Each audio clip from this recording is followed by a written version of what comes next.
प्रिय विद्यार्थियों, आज आप लोग कबीर दास द्वारा रचित साखी का अध्ययन करेंगे। कबीर दास के दोहों को साखी के नाम से भी जाना जाता है। यहाँ पर कबीर दास जी के दोहे इस प्रकार हैं।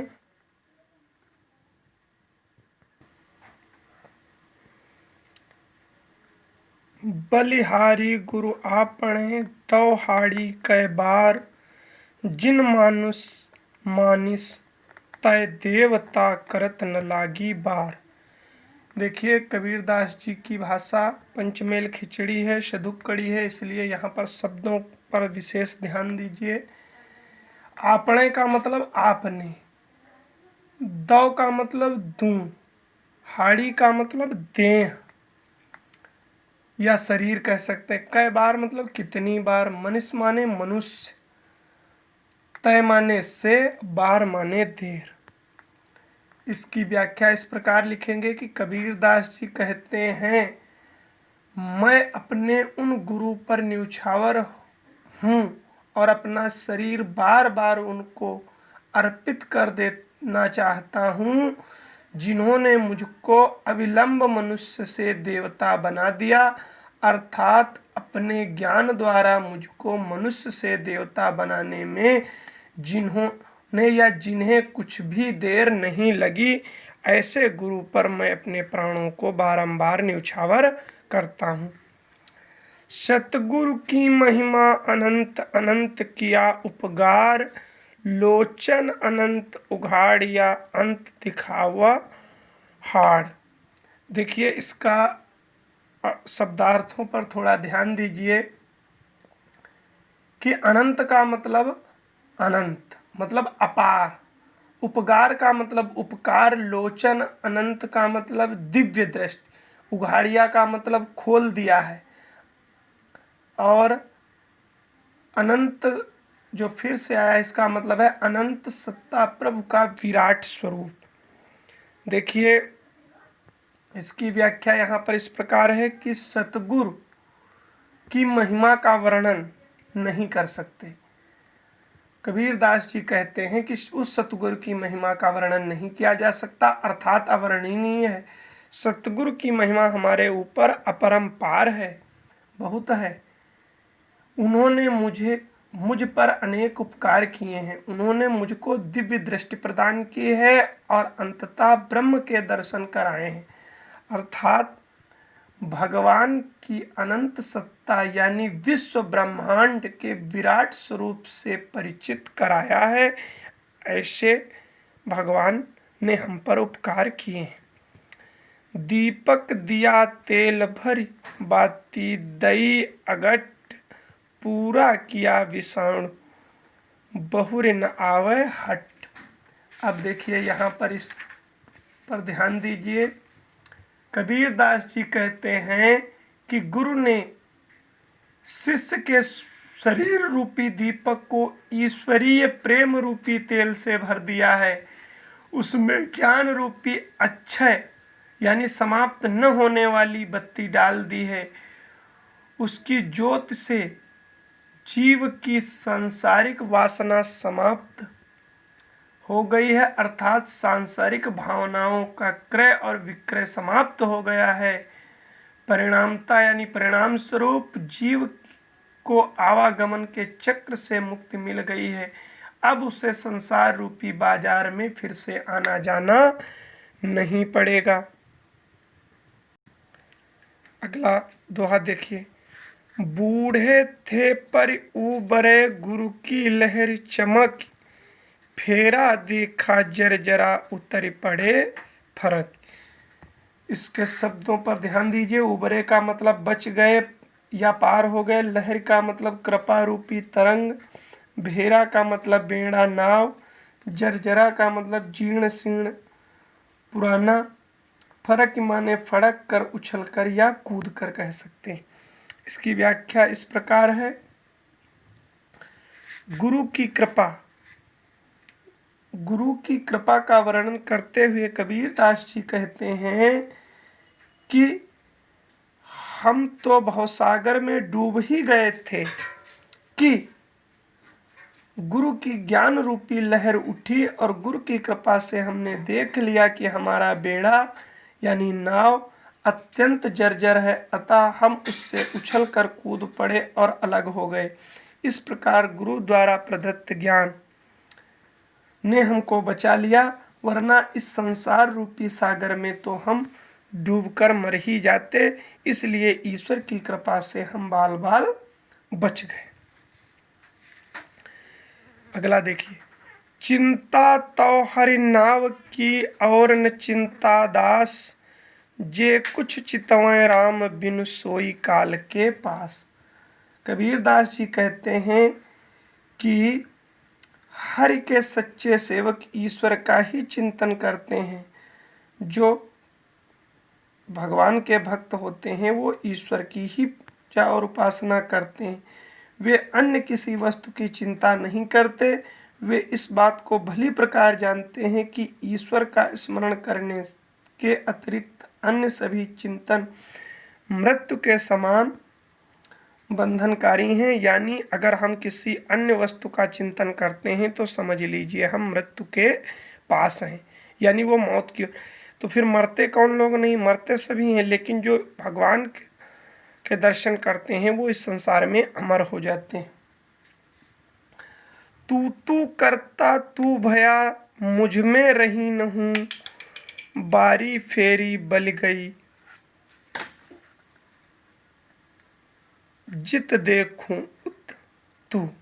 कबीर दास जी कहते हैं कि तू करता, तू करते अब मैं, हे प्रभु तू करते हुए अब मैं तेरे ही स्वरूप वाला हो गया हूँ, अर्थात प्रभु का नाम रटते रटते मैं प्रभु जैसा हो गया हूँ। परमात्मा में लीन हो जाने के कारण मेरा सारा अहंकार अब समाप्त हो गया है। परिणाम स्वरूप मेरे लिए जन्म मरण का चक्र भी समाप्त हो गया।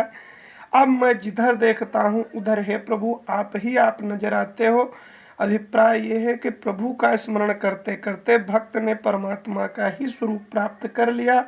अब उसे संसार में चारों ओर परमात्मा के ही दर्शन दिखाई देते।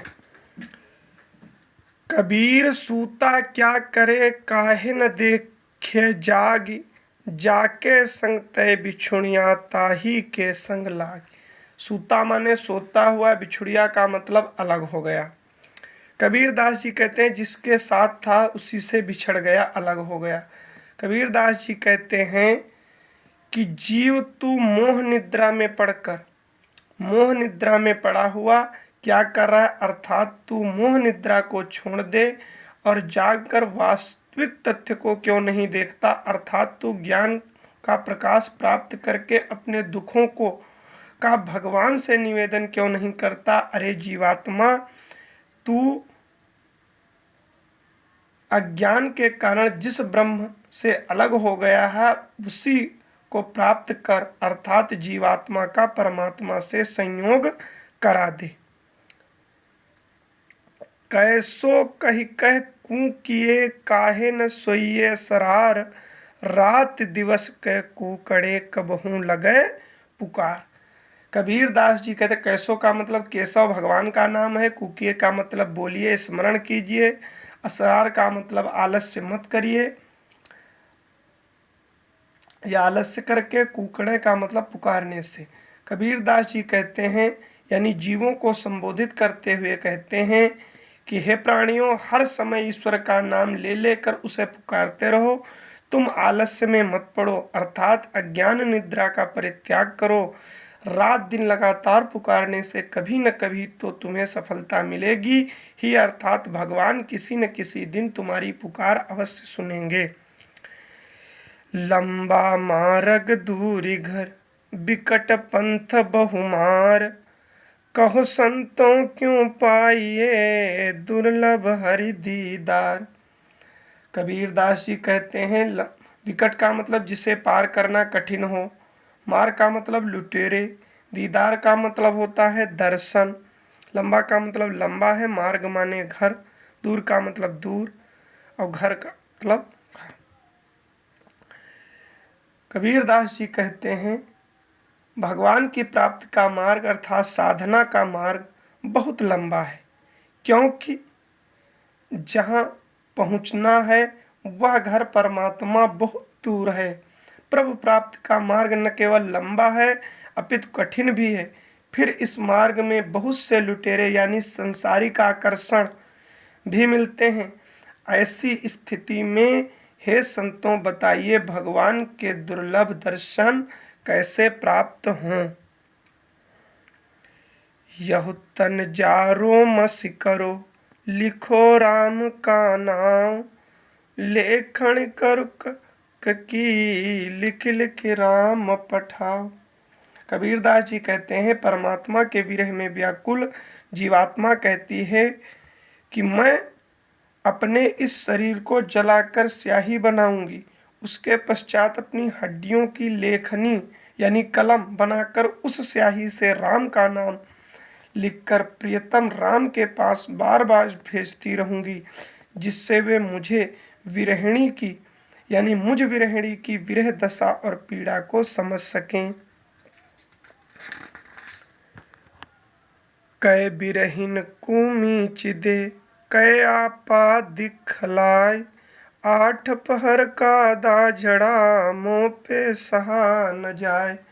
कबीरदास जी कहते हैं कि हे परमात्मा रूपी प्रियतम, या तो इस आत्मा रूपी विरहिणी अर्थात ईश्वर के विरह में व्याकुल आत्मा को मृत्यु प्रदान करो, अथवा अपना स्वरूप प्रदर्शित करो और इसे भी अपने जैसा बनाओ। आठों पहर का यानी दिन रात का विरह में जलकर अब मुझ आत्मा रूपी विरहिणी से ये सहा नहीं जाता है, यानी मैं ये विरह सहन नहीं कर सकती।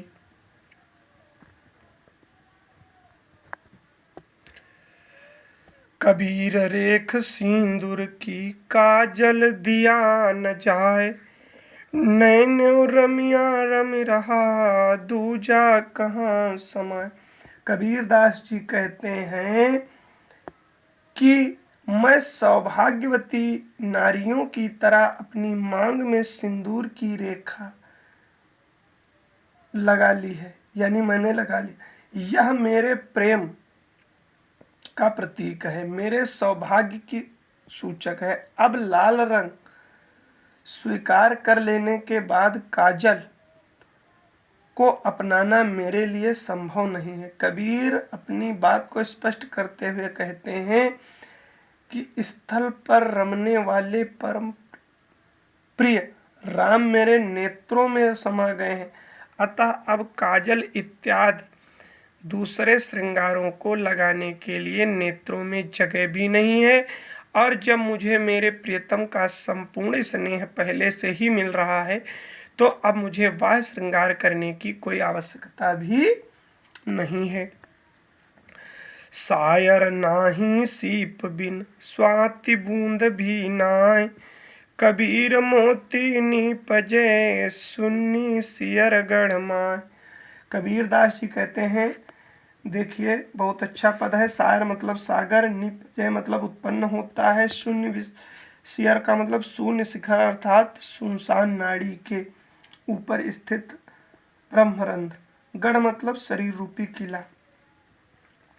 शरीर रूपी किले में सुषुम्ना नाड़ी के ऊपर स्थित ब्रह्मरंध्र में न समुद्र है, न सीप है और ना ही स्वाति नक्षत्र की बूंद है, फिर भी वहाँ मोक्ष रूपी मोती उत्पन्न हो रहा है, अर्थात एक अद्भुत ज्योति का दर्शन हो रहा है।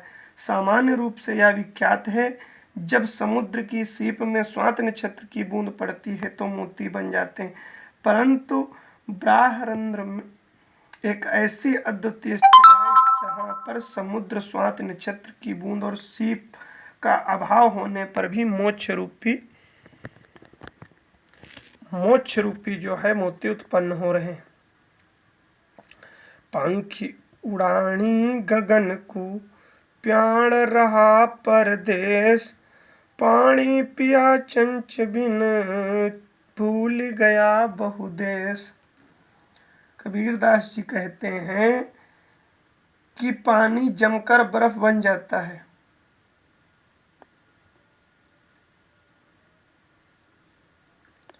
वेदास जी कहते हैं कि जीव रूपी पक्षी योग साधना करके कुंडलियों के सहारे सहस्त्र रूपी आकाश में पहुंच गया है। उसका स्थूल शरीर यानी प्रदेश इस संसार में ही रह गया है। सहस्त्र में पहुंचकर उस जीवात्मा रूपी पक्षी ने चोंच यानी इंद्रियों के बिना ही अमृत सरोवर का जल पिया है। जल पीकर उसे अलौकिक आनंद की प्राप्ति हुई है तथा फिर वह इस देश यानी इस संसार को पूर्णतः भूल गया है। भाव यह है कि अलौकिक आनंद की प्राप्ति हो जाने पर जीवात्मा सांसारिक मोह और माया के बंधनों में नहीं बनती, वह तो पूर्णतः ब्रह्मा अर्थात परमात्मा के आनंद में ही लीन हो जाती है। पिंजर प्रेम प्रकाशिया अंतरि भया उजास, मुख कस्तूरी महमही बाणी फूटी बास।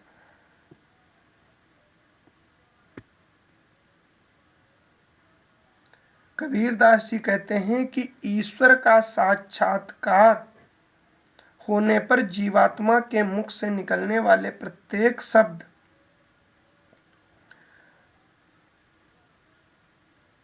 में प्रेम आ जाता है। मुख से राम नाम की कस्तूरी जैसी सुगंध आने लगती है।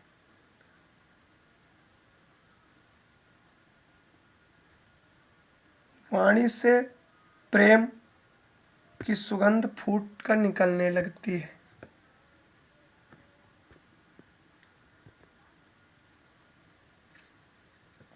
नैनन अंतर्याहुत ज्यों ही नैन झप्यों, ना हो देखूं और को ना तुझे देखन दें।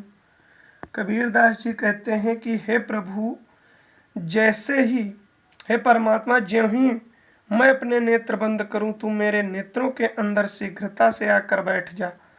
मुझे अपने नेत्रों में बंद करके न तो मैं किसी अन्य को देखूं और न ही तुझे किसी अन्य को देखने दूं। अभिप्राय यह है कि दोनों एक दूसरे के प्रति अनन्य भाव रखें। प्रेम का चरमोत्कर्ष यहाँ पर देखने को मिला है। कबीर हरि रसियों पिया बाकी रही न था, पाका कलश कुम्हार का बहुरी न चढ़ई चाक। कबीरदास जी कहते हैं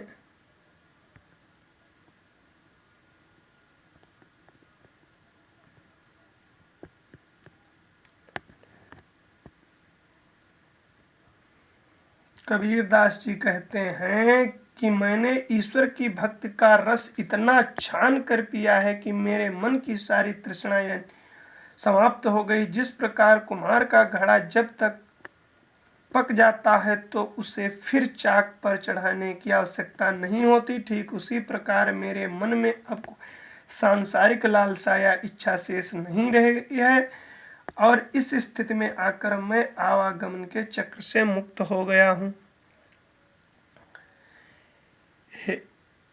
रत हे सखी रहा कबीर हिराय, बूंद समानी समद में शोकत हेरी जाए। कबीरदास जी कहते हैं जीवात्मा रूप सखियों से, हे जीवात्मा रूपी सखियों, परमात्मा को खोजते खोजते मैं अब स्वयं ही खो गया हूँ। अर्थात परमात्मा का ध्यान करते करते मैं पृथक हो गया हूँ, अस्तित्व समाप्त हो गया है, परमात्मा में लीन हो गया हूँ। उदाहरण द्वारा स्पष्ट करते हुए कबीरदास जी कहते हैं कि जो बूंद समुद्र में समा जाती है उसे फिर से नहीं खोजा जा सकता। भाव यह है कि जिस प्रकार समुद्र में मिलकर बूंद अपना अस्तित्व खो देती, उसी प्रकार जीवात्मा जब परमात्मा में लीन हो जाती है तो वो संसार से अलग हो जाते, अर्थात उसे फिर पहचाना नहीं जा सकता। कबीर यहु घर प्रेम का, खाला का घर नाहि, शीस उतारे हाथ करे सो पैठे घर माहि। कबीरदास जी कहते हैं कि ये प्रेम का घर है, ये तुम्हारी खाला का या मौसी का घर नहीं है। यहाँ पर प्रवेश करने के लिए अपने सर को काटकर हाथों पर धरना पड़ता है। भाव यह है कि सांसारिक विषय वासनाओं का त्याग करना होता है, तब जाकर कहीं परमात्मा की प्राप्ति होती है, तब परमात्मा का प्रवेश इस घर में होता है, अर्थात मन में, शरीर। जब मैं था तब हरि नहीं, अब हरि हैं मैं नाई, सब अंधियारा मिट गया जब दीपक देखा मैं।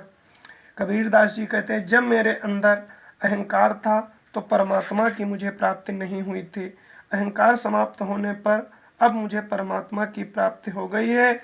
जब मैंने ज्ञान रूपी दीपक प्रज्वलित किया यानी जलाया, तो मेरा अज्ञान रूपी सारा अंधकार दूर हो गया। भाव यह है कि ज्ञान को प्राप्त करने के पश्चात मेरा अहंकार दूर हो गया और मुझे इस संसार से मुक्ति मिल गई, क्योंकि मुझे परमात्मा के दर्शन हो गए। धन्यवाद। आप लोग ने ये साखी पाठ कबीरदास द्वारा रचित शीर्षक अध्ययन किया। आप लोग हमारे चैनल को ज़रूर लाइक करेंगे और जिस किसी की जो समस्या होगी उसे कमेंट में हमें ज़रूर बताएंगे। सभी का स्वागत है। बहुत बहुत धन्यवाद।